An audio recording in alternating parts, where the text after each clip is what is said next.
இன்றைக்கி ஃபோட்டோஷாப்பில் கட் அவுட்லாம் வந்து எவ்வளோ சீக்கிரமாக பண்ண முடியும் அப்படிங்கிறத பார்ப்போம். ஸோ ஈஸியஸ்ட் வே டக்குன்னு இதெல்லாம் எடுத்து கட் பண்ணுறதுக்கு என்னென்ன வழிகள்லாம் இருக்குது அப்படிங்கிறத பார்ப்போம். ஸோ ஃபாஸ்ட்டாக நம்ம கட் அவுட் பண்ணுறதுக்கு ஒரே வழி இந்த செலக்ட் சப்ஜெக்ட் டூல் தான்.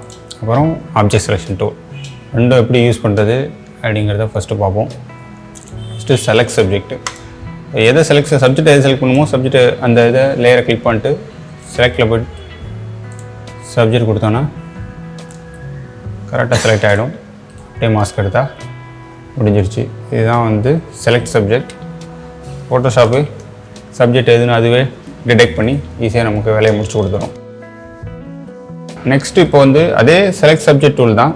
பட் சம்டைம்ஸ் எனக்கு குறிப்பிட்ட ஆப்ஜெக்ட் மட்டும் தான் வேணும் மொத்தமாக. இப்போ நான் இதுக்கு வந்து செலக்ட் சப்ஜெக்ட் கொடுத்தேன் அப்படின்னு வைங்களேன். இந்த லேயர் செலக்ட் பண்ணிட்டு செலக்ட் எல்லாமே செலக்ட் ஆகிடும். பட் ஆனால் எனக்கு வந்து இது மட்டும்தான் வேணும் அப்படின்னா நம்ம ஆப்ஜெக்ட் செலெக்ஷன் டூலை பயன்படுத்தலாம். ஸோ எதுக்குள்ளே செலெக்ஷனை மேக் பண்ணணுங்கிறத நம்ம டிஃபைன் பண்ணலாம். இது மட்டும்தான் வேணும் அப்படின்னா இதுக்கு மேலே செலக்ட் பண்ணோன்னா அது மட்டும் அழகாக செலக்ட் ஆகிடும். இதுதான் வந்து object selection tool. So most of the time இந்த ரெண்டுத்தையும் யூஸ் பண்ணியே நீங்கள் வந்து டக்குன்னு கட் அவுட் பண்ணி எடுத்துடலாம். பட் இருந்தாலும் இது எப்போவுமே 100% நம்ம எதிர்பார்த்த மாதிரி வேலை செய்யாது. ஒரு சில சமயம் மக்கர் பண்ணும், ஃபுல்லாகவே செலெக்ஷனை மேக் பண்ணாது. ஸோ அதெல்லாம் எப்படி ரீடிஃபைன் பண்ணுறது அப்படிங்கிறத பார்ப்போம். நெக்ஸ்ட்டு இப்போ இதுக்கு வந்து ஆப்ஜெக்ட் செலெக்ஷன் டூலோ இல்லை செலக்ட் சப்ஜெக்ட் டூலோ போடுறேன் அப்படின்னு வச்சுக்கோம். ஸோ கரெக்டாக இந்த லேயரை செலக்ட் பண்ணிட்டேன். அதுக்கப்புறம் ஆப்ஜெக்ட் செலெக்ஷன் டூல் போடுறேன். ஓரளவு அக்யூரேட்டாக இருந்தாலும் ஃபுல்லாக அக்யூரேட்டாக இல்லை. நீங்கள் இதே வந்து இந்த செலெக்ஷனில் ஆட் பண்ணணும், இங்கெல்லாம் வந்து சப்ராக்ட் பண்ணணும். இது எப்படி பண்ணலாம் அப்படின்னா இங்கே டாப் கார்னரில் 4 இருக்கும். இதில் வந்து ஃபஸ்ட்டு இருக்கிறது வந்து ஆட் பண்ணுறது, ரெண்டாவது வந்து சப்ராக்ட் பண்ணுறது.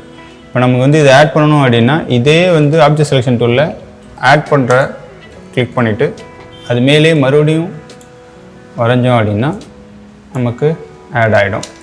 ஸோ இந்த இடத்துல எனக்கு வந்து சப்ராக்ட் ஆகணும். ஸோ இதை கிளிக் பண்ணிக்கிறேன், மறுபடியும் அதே இடத்துல வச்சு வரைகிறேன். ஸோ நீங்கள் இங்கே சப்ராக்டோ ஆடோ கிளிக் பண்ணுறீங்க அப்படின்னா அந்த கர்சருக்கு பக்கத்தில் ப்ளஸ் வரும். ஆட் பட்டன் மைனஸ் சப்ராக்ட் வச்சுருந்தீங்கன்னா மைனஸ் காட்டும். ஸோ இப்போ சப்ராக்ட் வச்சுருக்கேன், மைனஸ் காட்டுது. ஆட் வச்சுன்னா ப்ளஸ் காட்டுது. இப்போது எனக்கு இது வந்து மைனஸ் ஆகணும். சாரி, ஆட் ஆகும். ஓகே, ஆட் ஆயிடுச்சு. செலெக்ஷனில் சப்ராக்ட் பண்ணோம்.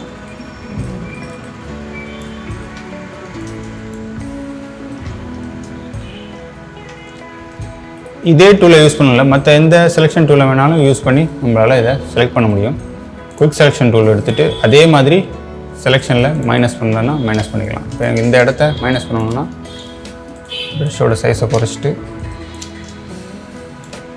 மைனஸ் பண்ணணும். இந்த டூலு எனக்கு செட் ஆகலை அப்படின்னா அடுத்து இருக்க இந்த நம்ம பாலிகான் லாசர் டூலை யூஸ் பண்ணி பண்ணலாம். ஏன்னா ஷார்ப்பாக தான் இருக்குது. சப்ராக்டை கிளிக் பண்ணிட்டேன். நீங்கள் சப்ராக்டை கிளிக் பண்ணலாம், அப்படி இல்லைன்னா ஷார்ட்கட் யூஸ் பண்ணலாம்னு யூஸ் பண்ணலாம். நீங்கள் ஷிஃப்ட்டை ஹோல்ட் பண்ணீங்க அப்படின்னா ஆட் ஆகும் செலெக்ஷனில். அதே ஆல்ட்டை ஹோல்ட் பண்ணீங்க அப்படின்னா மைனஸ் ஆகும். நான் ஆல்ட்டை ஹோல்ட் பண்ணிக்கிறேன், மைனஸ் வந்துருச்சு.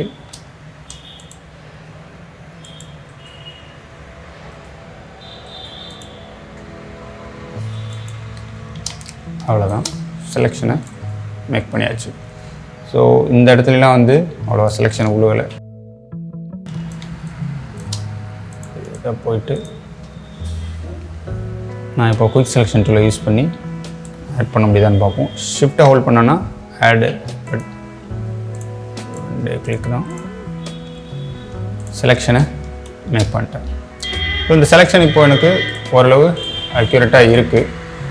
ஸோ வேறு ஒரு நல்ல பேக்ரவுண்ட் இருக்கும். செலெக்ஷன் மேக் பண்ணிட்டாலும் எனக்கு வந்து இந்த ஷேடோவோட செலெக்ஷன் வேணும் அப்படின்னா அது எப்படி பண்ணுறது அப்படிங்கிறத பார்ப்போம். ஷேடோவை செலக்ட் பண்ணுறது அவ்வளோ ஈஸி கிடையாது. அதனால் அதை எப்படி கொண்டு வரலாம் அப்படின்னு பார்ப்போம். ஃபஸ்ட்டு இதே ஆப்ஜெக்டை நான் Ctrl J கொடுத்து காப்பி பண்ணிக்கிறேன். கீழே இருக்கிறதுல ஷேடோ எந்த இடத்துல இருக்கோ அந்த இடத்தெல்லாம் மாஸ்கில் ஒயிட்டை வச்சு வரைஞ்சேன் அப்படின்னா அதெல்லாம் ரிவீல் ஆகும். ஸோ இந்த இடத்துலலாம் எனக்கு ஷேடோ இருக்கிறது, அதெல்லாம் வெளில எடுத்து வச்சுக்கிட்டேன். இப்போது இதை பிளெண்டிங் மோடில் மல்டிப்ளை கலர் வேணும், மல்டிப்ளை ஓகே. கொஞ்சம் ஒப்பாசிட்டியை குறைச்சிட்டேன் அப்படின்னா நமக்கு அதில் இருக்க ஷேடோ வந்துருச்சு. ஆப்ஜெக்டையும் அழகாக நம்ம கட் அவுட் பண்ணி எடுத்தாச்சு. நெக்ஸ்ட்டு இதுக்கு வந்து கொஞ்சம் கசமுசான்னு இருக்க ஒரு செலெக்ஷனை இடத்த மேக் பண்ணுறீங்கன்னு வச்சுக்கோங்க. இப்போ இந்த மரமாக இருக்கட்டும், இல்லைனா சில பேரோட முடியாக இருக்கட்டும், அதெல்லாம் நம்ம செலக்ட் பண்ணுறோன்னு வைங்களேன், அவ்வளோ அக்யூரேட்டாக செலக்ட் பண்ண முடியாது. ஓரளவு தான் செலக்ட் பண்ண முடியும். ஸோ நான் இதை இப்படி ஓரளவுக்கு குயிக் செலெக்ஷன் வச்சு செலக்ட் பண்ணிட்டேன். ஸோ நீங்கள் இது இப்படியும் குயிக் செலெக்ஷன் செலக்ட் பண்ணலாம். அப்படி இல்லைன்னா உங்கள் ஃபோட்டோவில் ஸ்கையெல்லாம் இருந்துச்சு அப்படின்னா செலக்டில் வெறும் ஸ்கைக்குன்னே ஒரு செலெக்ஷன் டூல் இருக்குது, அதை கிளிக் பண்ணிங்கன்னா செலக்ட் ஆகிடும். ஸோ இப்போ ஸ்கை செலக்ட் ஆகிடுச்சு. ஆனால் எனக்கு வந்து ஸ்கையை தான் ரிமூவ் பண்ணணும். அப்போது செலெக்ஷனை இன்வெர்ஸ் பண்ணணும். அப்போனா செலெக்ஷனில் போய்ட்டு இன்வெர்ஸ் கொடுங்க, இன்வெர்ஸ் ஆகிடும். மாஸ்க் எடுத்துட்டேன். ஸோ இப்போ நான் மாஸ்க்கை எடுத்துட்டேன். பட் இருந்தாலும் இங்கே கொஞ்சம் பிசரெல்லாம் இருக்குது. இது எப்படி எடுக்கிறது? எனக்கு இண்டிவிஜுவலாக போய்ட்டு இங்கெல்லாம் போய்ட்டு செலக்ட் பண்ணுறது வேலைக்கே ஆகாது. அது எப்படி பண்ணலாம் அப்படின்னா, செலக்ட் அண்ட் மாஸ்கில் இருக்க மாஸ்க்கை டபுள் கிளிக் பண்ணிங்கன்னா ரீடிஃபைன் எட்ஜுன்னு ஒரு டூல் இருக்கும் ரெண்டாவதாக. அதை எடுத்து எந்த இடத்துல உங்களுக்கு இதெல்லாம் தேவையில்லையோ அங்கே வரைஞ்சிங்க அப்படின்னா அதுவே வந்து எட்ஜை டிடெக்ட் பண்ணி மைனஸ் பண்ணிவிடும். ஸோ ரொம்ப நீங்கள் எக்ஸ்ட்ராவே வந்து கட் அவுட் பண்ணிங்கன்னா அதை மறுபடியும் வர வச்சிடும். ஸோ எட்ஜஸ்லாம் ஓரளவுக்கு இது மூலயமா நீங்கள் ரீட்டைன் பண்ணிக்கலாம். ஒயிட்லாம் போயிடும், இல்லை பேக்ரவுண்டு நல்லா உங்களுக்கு தெரியும். ஸோ இதுதான் ரீடிஃபைன் எட்ஜ் டூல். இது இந்த மரத்தனும் இல்லை, சில பேர் மாடலை கட் அவுட் பண்ணியிருக்கும் போது அவங்களோட முடியெல்லாம் கொஞ்சம் பறந்து சைடில் இருந்துச்சுன்னா அதெல்லாம் வந்து சரியாக கட் அவுட் பண்ண முடியாது. நீங்கள் அப்போது வந்து ரீடிஃபைன் எட்ஜ் டூலை யூஸ் பண்ணிங்க அப்படின்னா அக்யூரேட்டாக எடுத்துடலாம். இப்போது நான் அதே மாதிரி ஒரு செலெக்ஷனை மேக் பண்ணுறேன். ஸோ குயிக் செலெக்ஷன் போட்டு செலக்ட் சப்ஜெக்ட் கொடுத்துட்டேன்னு வைங்களேன். ஸோ இது எனக்கு வந்து சில சப்ஜெக்ட் அவ்வளோவா வேலை செய்யலை. இது வந்து கொஞ்சம் இமேஜ் லோ குவாலிட்டியாக இருக்கிறதுனால வேலை செய்யலை. பட் அதே சமயம் இப்போ ஆட் பண்ணிக்கணும்னா குயிக் செலெக்ஷன்லேயே ஷிஃப்ட்டை ஹோல்ட் பண்ணி ஆட் பண்ணிட்டேன். ஓ இதை மாஸ்க் எடுக்கிறேன், என்ன வருங்க இந்த அவுட் கார்னர்லாம் வந்து மாதிரி ஃப்ரிஞ்ச் அடித்த மாதிரியே இருக்குது. ஸோ அந்த ரெட் கேஸ்ட் வந்து இதில் இருக்குது. இது வேண்டாமல் இருக்கணும், இல்லாமல் கட் அவுட் பண்ணி எடுக்கணும் அப்படின்னா அது எப்படி பண்ணுறதுன்னு பார்ப்போம். அதுக்கு தான் வந்து செலெக்ஷனில் மாடிஃபைன்னு ஒன்று இருக்கும். செலக்ட் பண்ணிங்கன்னா மாடிஃபைன்னு ஒன்று இருக்கும். இதில் வந்து பார்டரை எக்ஸ்பேண்ட் பண்ணுறது, கான்ட்ராஸ்ட் பண்ணால் சுருக்கிறது, பெருசாக்குறது, ஸ்மூத்தன் பண்ணுறது, அதெல்லாம் பண்ணிக்கலாம். ஸோ எனக்கு வந்து கொஞ்சம் சுருக்கணும். இப்போ கான்ட்ராஸ்ட் கொடுத்துறேன். எத்தனை பிக்சல்ஸ் வரணும், ஒரு அப்ராக்சிமேட்டாக ஒரு 3 வச்சுப்போம். 3 வச்சா ஓரளவுக்கு உள்ள பைட் ஆயிடுச்சு. இப்போ நான் மாஸ்க் எடுத்தேன்னா அந்த சிவப்பு கலரில் இருந்ததெல்லாம் தெரியாது. ரொம்ப இதுமாரி ஜாக்கெட்டாக இருந்துச்சுன்னா நீங்கள் செலெக்ஷன்லேயே வந்து ஸ்மூத்து கொடுக்கனாலும் மாடிஃபயரில் போய்ட்டு ஸ்மூத்து கொடுத்துட்டீங்க அப்படின்னா இந்தமாதிரி வளைஞ்சு நெளிஞ்சு இருக்கிறதெல்லாம் அவ்வளோவா வளைஞ்சு நெளிஞ்சிருக்காது, ஓரளவுக்கு ஸ்ட்ரைட்டன் ஆகிடும். ஸோ இதுதான் வந்து செலெக்ஷனை மாடிஃபை பண்ணுறது. அதேமாதிரி நீங்கள் ஃபெதர் கொடுக்கனாலும் எட்ஜிலெலாம் வந்து ஃபெதராகி வரணும் அப்படின்னா அதையும் நீங்கள் மாடிஃபயரில் கொடுத்துக்கலாம். ஸோ இந்த டிப்ஸ்லாம் யூஸ் பண்ணோம்னா நம்ம சீக்கிரமாக ஒரு ஆப்ஜெக்டை செலக்ட் பண்ணி டக்குன்னு கட் அவுட் பண்ணி எடுத்துடலாம். ஸோ ஃபைனலாக வந்து ஒரு குறிப்பிட்ட கலரை மட்டும் நீங்கள் இங்கே செலக்ட் பண்ண வேண்டிய சூழ்நிலைகள் ஏற்பட்டுச்சு அப்படின்னா, கட் அவுட் பண்ணலைனாலும் கலரை சேஞ்ச் பண்ணணும்னு ஆசைப்பட்டீங்க, ஒரு குறிப்பிட்ட கலரை மட்டும் சேஞ்ச் பண்ணணும் அப்படின்னா அந்த செலெக்ஷன் எப்படி மேக் பண்ணுறது மட்டும் ஃபைனலாக பார்த்துருவோம். அதில் ரெட் கலரில் இருக்கிறது வந்து எனக்கு பிங்க் கலரில் வேணும் அப்படின்னா அது எப்படி பண்ணலாம் அப்படிங்கிறத பார்ப்போம். இப்போ செலெக்ஷன்லேயே கலர் ரேஞ்சுன்னு ஒரு ஆப்ஷன் இருக்குது. செலக்ட் போய்ட்டு கலர் ரேஞ்ச் கொடுத்தீங்கன்னா எந்த கலர்னு கேட்கும்.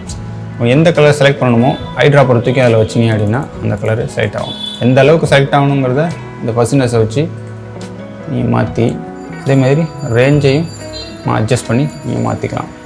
அந்த கலர்லேயே இருக்க இன்னும் கொஞ்சம் ஆட் பண்ணணுன்னாலும் ப்ளஸ் கொடுத்துக்கலாம், அதேமாதிரி மைனஸ் பண்ணணுன்னாலும் மைனஸ் பண்ணிக்க முடியும். ஆட் பண்ணிக்கிறேன், ஓகே கொடுத்தேன் அப்படின்னா செலக்ட் ஆகிடும். ஓரளவுக்கு செலக்ட் ஆகிருக்கு. நம்ம இதிலே கலரை ஹியூ அண்ட் சேச்சுரேஷன் போட்டு கலர் சேஞ்ச் பண்ணணும்னா சேஞ்ச் பண்ணிக்கலாம். ஸோ பிங்க் கலர் வேணும். ஓகே, இந்த கலரு அவ்வளோதான்.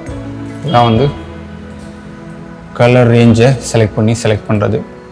ஒரு குறிப்பிட்ட ஏரியாவில் ஒரு குறிப்பிட்ட கலரை மட்டும் கரெக்டாக நீங்கள் செலக்ட் பண்ணணுன்னா செலக்டில் இருக்க கலர் ரேஞ்சஸை நீங்கள் யூஸ் பண்ணிக்கலாம்.